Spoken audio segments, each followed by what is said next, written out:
A Victorian woman once wrote in her diary, "I am his prisoner." She wasn't alone.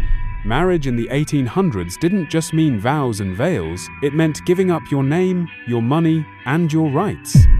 Society called it sacred, but for many women, it was a gilded cage. This is the tale of the laws that chained them, the men who held power, and the subtle ways they resisted. A young woman stands at a ball, her gloved hands clasped tightly together. Around her, couples dance beneath crystal chandeliers, but her every move is monitored. Her chaperone watches from the corner, ready to intervene if she speaks too long with any unmarried man. This wasn't just socializing, it was surveillance. Victorian courtship followed strict, unbreakable rules. A lady could never be alone with a gentleman. She couldn't initiate conversation or show too much interest. Even receiving a letter required parental approval, with fathers often reading correspondence before passing it to their daughters. The system wasn't designed for romance, it was designed for control. The consequences for breaking these rules were severe. A woman caught without her chaperone might never receive another invitation. If she danced more than twice with the same partner, society presumed an engagement. These weren't just guidelines, they were traps. A single misstep could destroy a woman's reputation instantly, making her unmarriageable in circles where marriage was the only path to financial security. The London season functioned like a marketplace. Families displayed their daughters like goods for sale, emphasizing dowries over personalities. Mothers perfected their daughters' posture, piano skills, and small talk, knowing these superficial traits mattered more than compatibility. Gentlemen were encouraged to evaluate potential brides based on wealth and connections rather than affection. Even letters weren't safe. Parents routinely intercepted and read them, searching for inappropriate sentiments. If a daughter dared express genuine affection before engagement, her letters might be confiscated. The system discouraged emotional connection, reducing relationships to financial calculations. Women couldn't choose partners based on love, because love was irrelevant to the transaction. Behind the dance cards and chaperones, women faced impossible pressure. They had to attract wealthy suitors without appearing eager, demonstrate refinement without seeming intellectual, and feign indifference while competing fiercely for security. Their futures depended on performing this act perfectly every single time. Courtship lasted weeks or months, not because couples needed time to know each other, but because lawyers negotiated dowries and inheritance rights. The final proposal often came as a formal business arrangement, signed by fathers before the bride-to-be was even consulted. When couples finally stood at the altar, few knew each other beyond superficialities. The wedding vows promised love and honor, but the courtship system ensured neither was likely to develop. What followed after the ceremony was often far worse than the performance that preceded it. The moment a Victorian woman said "I do," she ceased to exist as a legal person. The wedding ring wasn't just jewelry, it was the symbol of her disappearance from the eyes of the law.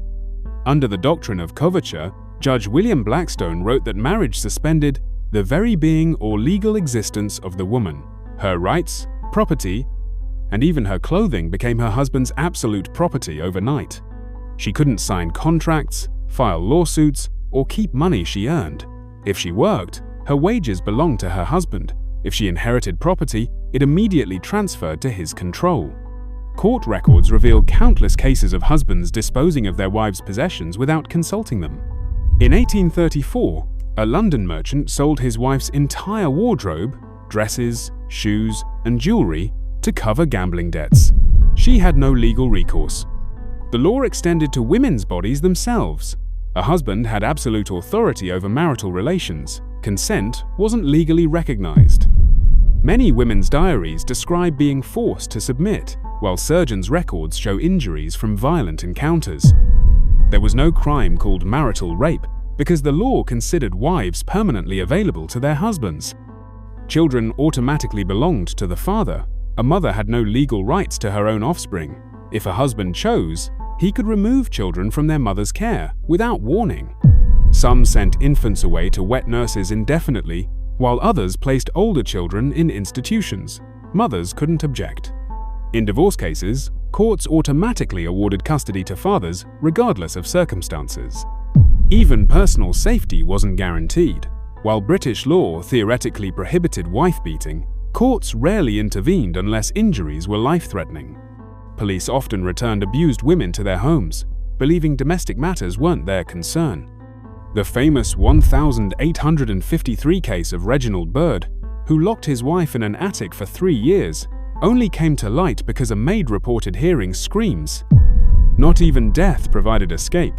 Until the 1830s, a widow could be imprisoned for her husband's debts. Creditors could seize her remaining possessions, leaving her destitute.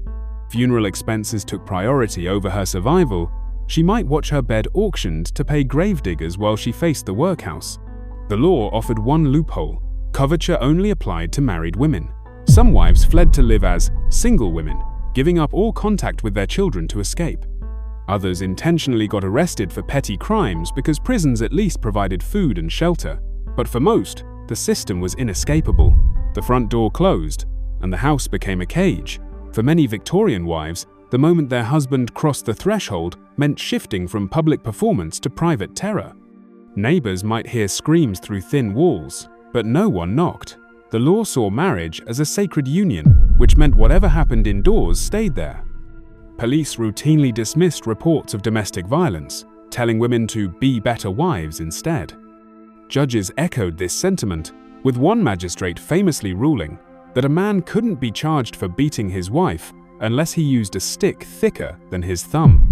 Diaries from the period reveal brutal patterns. Women wrote of being struck for serving meals too cold or too late, for speaking without permission, or for failing to produce male heirs. Hospital registers show women admitted with broken ribs claiming they fell down the stairs, a euphemism doctors knowingly accepted. Medical journals reinforced this tolerance, publishing articles claiming women's hysterical tendencies provoked rational men to violence. Financial control compounded the abuse. Wives with no access to money couldn't flee even if they mustered the courage. Workhouses turned away married women without their husbands' written consent. Those who escaped to relatives often found themselves returned by force. The law supported a husband's right to reclaim his property. Children became weapons. Abusive fathers frequently threatened to remove offspring if wives complained. Court records show cases where men sent toddlers to workhouses or distant boarding schools purely to punish their mothers. One 1847 petition reveals a clerk who sold his children to a chimney sweep after his wife reported his beatings to her father. The few shelters that existed operated illegally. Religious groups ran secret houses for fallen women, but abused wives risked arrest if discovered there. Most refuges required women to prove extreme brutality, often through visible scars or witness testimony, nearly impossible when society considered marital violence normal. Some women fought back in desperation. Coroner's reports note sudden deaths of previously healthy husbands who complained of stomach pains. Arsenic poisoning became so common that chemists eventually restricted sales, not to protect women, but to stop husbands dying before paying debts. The system protected abusers. Judges routinely reduced sentences for wife killers, citing provocation. Newspapers portrayed violent husbands as stern but loving, while depicting their victims as shrews. When temperance activist Frances Powercobb published statistics showing 1 in 4 London murders was a wife killing, Parliament dismissed her findings as hysterical exaggeration. For a Victorian wife, divorce meant choosing between lifelong misery or social annihilation. Before 1857, only Parliament could dissolve a marriage, a process so expensive and complex that fewer than 4 women per century succeeded. Even after the 1857 Matrimonial Causes Act moved divorce to civil courts, the system remained brutally stacked against women. A man could divorce his wife for simple adultery. A woman had to prove adultery plus cruelty, desertion, or incest, and provide irrefutable evidence of both. The financial barriers were insurmountable for most. A divorce cost £700, nearly 7 years' wages for a skilled labourer. Women couldn't access marital finances to pay legal fees, and banks refused loans to wives without their husband's permission. Those who somehow financed the process faced invasive scrutiny. Private detectives rummaged through their homes, neighbours were compelled to testify, and newspapers published humiliating details. The 865 case of Isabella Robinson showed how easily women could be discredited. Her secret diary entries about romantic fantasies were used as proof of immoral character, despite no evidence of actual infidelity.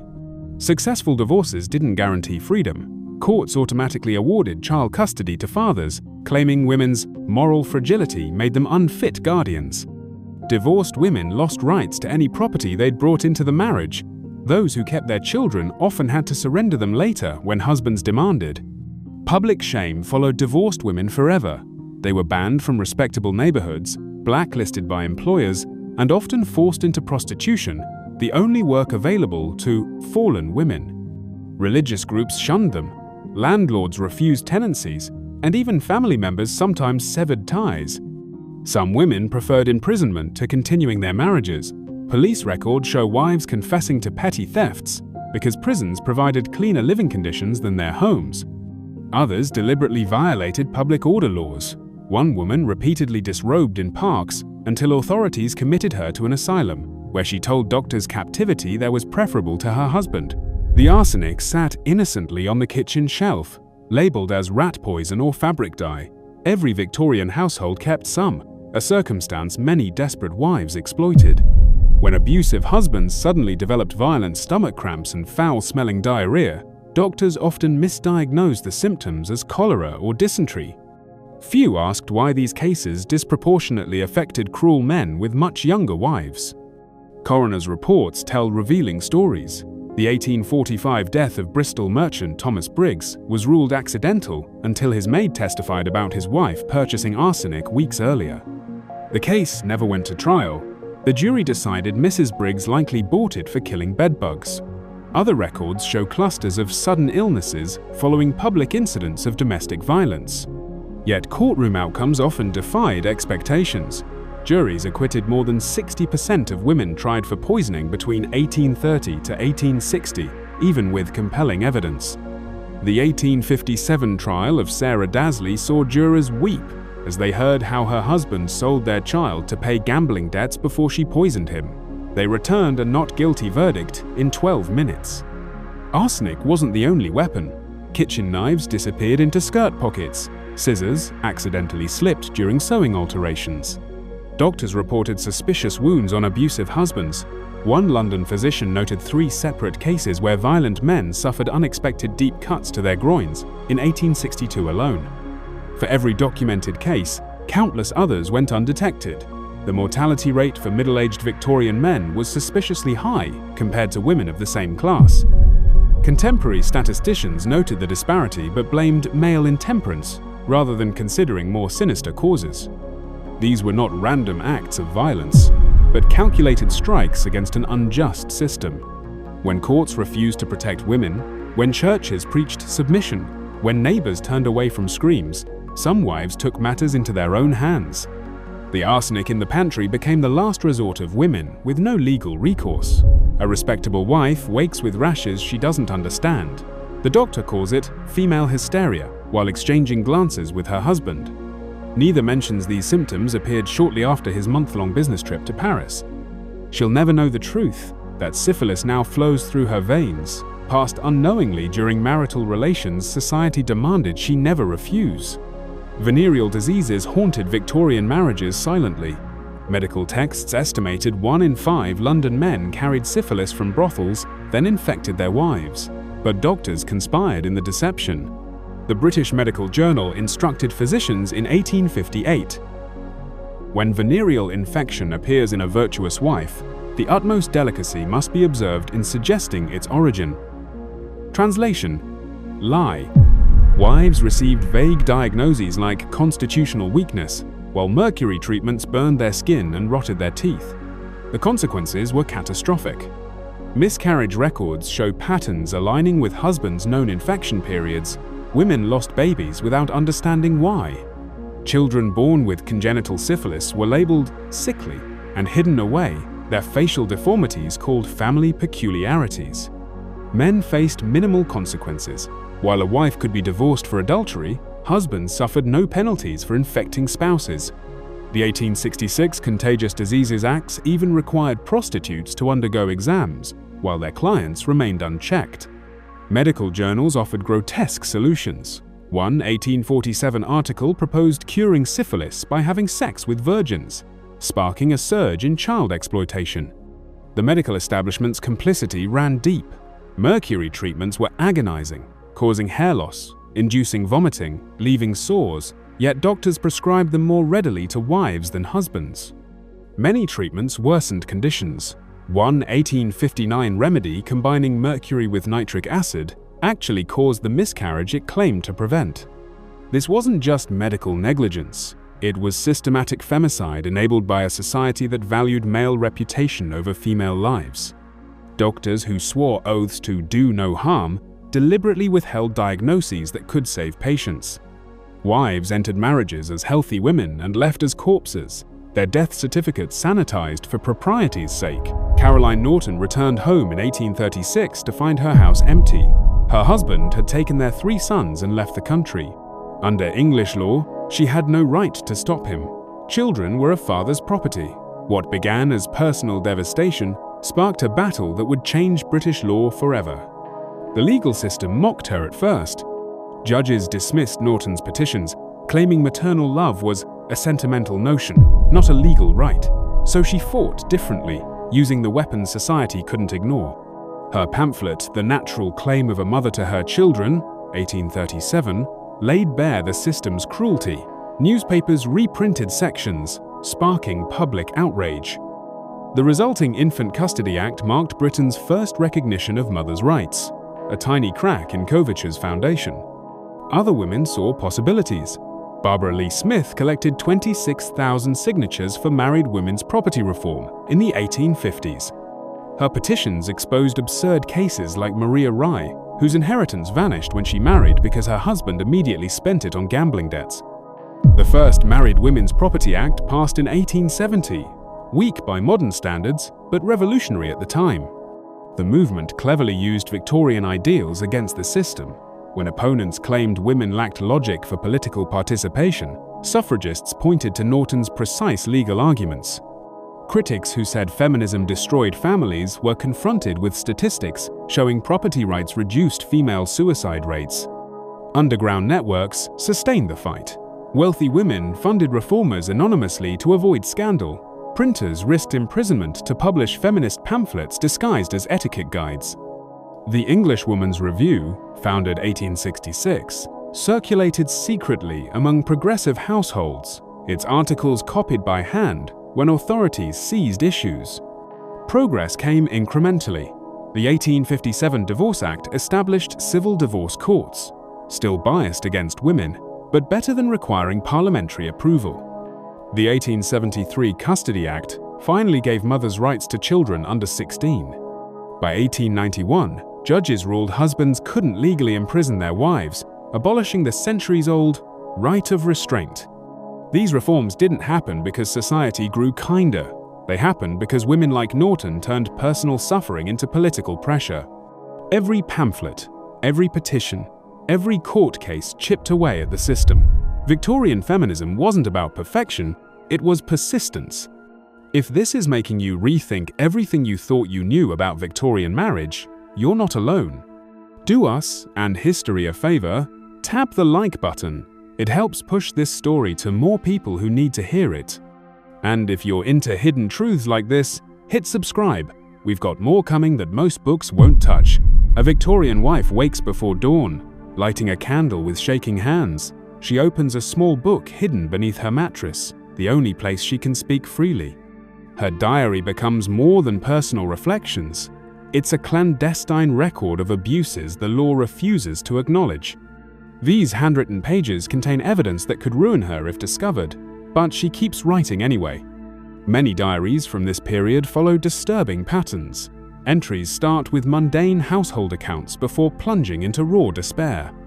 One 1847 journal from Lancashire records a wife's methodical documentation of her husband's beatings, dates, times, and descriptions of injuries, alternating with grocery lists. Another describes a mother counting days since her children were taken, writing letters she knows she can't send. Husbands rightly feared these writings. Multiple diaries contain accounts of men burning their wives' journals after discovery. Some women developed countermeasures. Elizabeth Barrett Browning wrote poems ostensibly about fictional characters that actually detailed marital imprisonment. Others used shorthand or needlework cipher codes. These documents sometimes became literal courtroom evidence. When Parliament debated the 1857 Divorce Act, reformers read aloud from anonymized diaries showing marital rape and financial abuse. Judges initially dismissed them as private fantasies, until handwriting experts verified entries matched dated letters and witness accounts.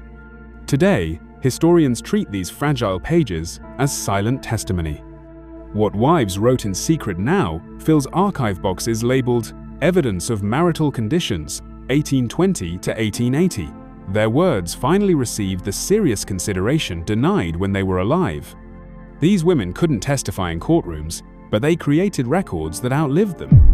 The wedding vows you know today contain remnants of laws designed to erase women's identities. Coverture technically ended, but its fingerprints remain all over modern marriage. When couples argue over whose career takes priority or who handles childcare, they're replaying battles the Victorians rigged nearly 2 centuries ago. Housewives didn't exist before the Industrial Revolution. Archaeological records show medieval women routinely managed family finances and worked alongside husbands. The Victorian middle class invented the stay-at-home wife as a status symbol, proof a man earned enough to support idle womanhood. This wasn't natural evolution, it was engineered dependence. Modern pay gaps trace directly to these decisions. Factory owners initially paid women equal wages for equal work, but lowered them when men complained about competition. The 1842 Mines Act banned women from lucrative mining jobs specifically to protect male wages. These artificial barriers never disappeared, they just evolved. Divorce statistics reveal what happens when women gain autonomy. Britain's 1969 Divorce Reform Act caused rates to triple within a decade, not because marriages suddenly worsened, but because trapped wives finally got escape hatches. The same pattern repeated globally whenever laws changed. This proves how many unhappy unions persisted purely due to artificial constraints. Domestic violence responses still suffer from Victorian hangovers. Police once dismissed wife-beating as private matters, many still downgrade partner violence calls. The first American marital rape law only passed in 1979. Before that, states maintained the Victorian principle that marriage conferred permanent consent. Understanding this history helps dismantle its remnants. When you recognize traditional marriage as a Victorian construct, its flaws make sense. The rom-com proposal fantasy seems less charming knowing its coercive origins. Recognizing these patterns lets us rebuild better systems instead of preserving oppressive ones by default. Marriage today remains a battleground because the Victorians designed it that way. Their laws assumed permanent inequality. They couldn't imagine partners negotiating as equals. Modern couples trying to create balanced relationships aren't failing at marriage. They're fighting over 100 years of engineered imbalance. The Victorian era didn't just shape marriage, it weaponized it. Every detail, from the wedding vows to the household roles, was engineered to control women. That control lingers today in policies and expectations we call traditional. The next time someone praises traditional values, remember whose silence built those traditions. The Victorians designed marriage as a cage. We're still picking the locks. History isn't just about the past, it's about recognizing which battles we're still fighting. What shocked you most? The poisoned wives? The stolen children? Or how recently these laws changed? Comment below with your thoughts.